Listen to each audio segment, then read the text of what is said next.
اعوذ باللہ من الشیطان الرجیم، بسم اللہ الرحمن الرحیم۔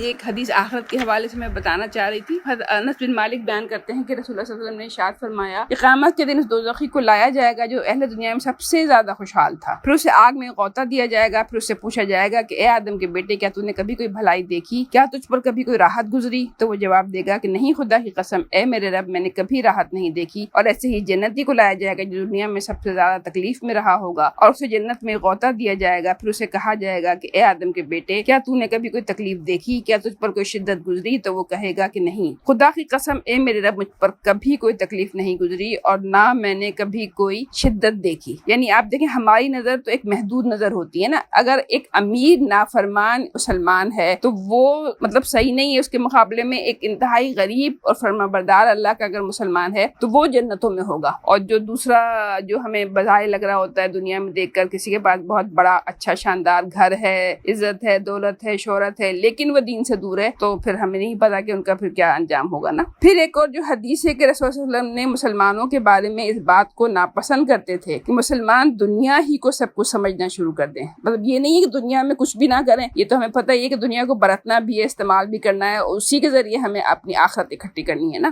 دنیا ہی کو سب کچھ سمجھنا شروع کر دیں اور اس طرح سے پھنس کر رہ جائیں۔ تو اس میں جو حدیث ہے، یہ صحیح مسلم کی حدیث ہے کہ خدا کی قسم، مجھے تمہارے معاملے میں مفلسی کا خوف نہیں، بلکہ میں اس بات سے ڈرتا ہوں کہ دنیا تم پر اس طرح کشادہ ہو جائے جس طرح ان پر ہوئی تھی جو تم سے پہلے گزرے، پھر تم اسے دوسری طرح سے چاہنے لگو جس طرح انہوں نے کہ اسے چاہا تھا جو تم سے پہلے گزرے، اور نتیجہ یہ ہوا کہ وہ تمہیں ہلاک کر دے جس طرح اس نے ان پہلے لوگوں کو ہلاک کیا تھا۔ یعنی جو دنیا کی کشادگی ہے وہ ان مسلمان کو بھی کبھی اللہ سے دور لے جاتی ہے نا۔ ایز فار ایگزامپل، اگر ہم چھوٹی سی ایک بات پرسنل لائف کے لحاظ سے سوچیں کہ اگر ہمیں کوئی ایسی تکلیف ہو جاتی ہے یا کوئی ہمارے کسی انتہائی قریبی عزیز کو کوئی کینسر وغیرہ کی خبر ہمیں پتہ چلتا ہے کہ اس کو کینسر ہو گیا ہے، تو پھر جو ہمارا حال ہوتا ہے اللہ کو یاد کرنے کا، اللہ کے سامنے گڑ گڑانے کا، تہجد کی نمازیں پڑھنے کا، وہ والا حال ہمارا خوشحالی کے زمانے میں نہیں ہو رہا ہوتا نا۔ خوشحالی کے زمانے میں تو ہم اپنی دنیا کے کاموں میں مصروف ہیں، وقت ملا جلدی سے 5 منٹ میں اپنی فرض کی نماز پڑھ لی اور بس پھر اپنے، اور بعض لوگ تو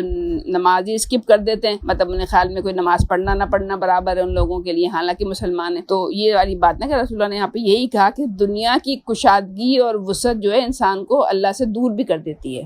صدق اللہ العظیم۔